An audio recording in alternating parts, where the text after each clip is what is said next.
গল্প শুরু হয় এক স্কুল দিয়ে, যা গ্রামের মাঝখানে অবস্থিত, যেখানে শিশুরা শান্তভাবে ক্লাসে যায় আর ছুটি হলে বাড়ি চলে যায়। কিন্তু রাত 12টার সময় সেই স্কুলের ভেতর থেকে অদ্ভুত একটি আওয়াজ শোনা যেত। সেখানে প্রহরী নেই, শিক্ষক নেই, কেউ ছাত্রও নেই, তবুও ঘন্টা প্রতিদিন ঠিক একই সময় বাজত। ওই স্কুলে একটি পুরনো লাইব্রেরি ছিল, বহু বছর ধরে বন্ধ। মানুষ বলতো সেখানে কিছু আছে, ভূত বা ছায়া। গ্রামের এক ছেলে সাহিল ছোটবেলা থেকে তার স্বপ্ন পুলিশ অফিসার হওয়া। সে সেই স্কুলেই পড়তো। একদিন ক্লাসে হাজিরা নেওয়া হচ্ছিল, সবাইকে ডাকলো, কিন্তু একজনের নাম রোল নাম্বার 13 ডাকা হয়নি। সাহিল তৎক্ষণাৎ জিজ্ঞেস করলো, ম্যাডাম আপনি সবাইকে ডাকলেন, রোল নাম্বার 13 কেন ডাকলেন না? শিক্ষকের মুখ একেবারেই শান্ত হয়ে গেল। মাত্র 1 সেকেন্ডে সে রেগে চেঁচালো, পড়তে এসেছো নাকি ফাঁকি দেওয়ার জন্য প্রশ্ন করতে? সাহিল চুপ হয়ে বসে গেল। কিছুক্ষণ পর স্কুলের ছুটি হয়ে গেল, সবাই বাড়ি চলে গেল, কিন্তু সাহিলের মনে সেই প্রশ্ন ঘুরপাক খাচ্ছিল,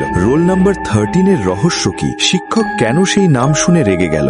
গাইজ, তুমি যদি আমার মতন ফ্রি ফায়ার ভালোবেসে থাকো তাহলে ভিডিওতে লাইক এবং চ্যানেলটি সাবস্ক্রাইব করে কমেন্ট বক্সে লাভ ইমোজি কমেন্ট করো।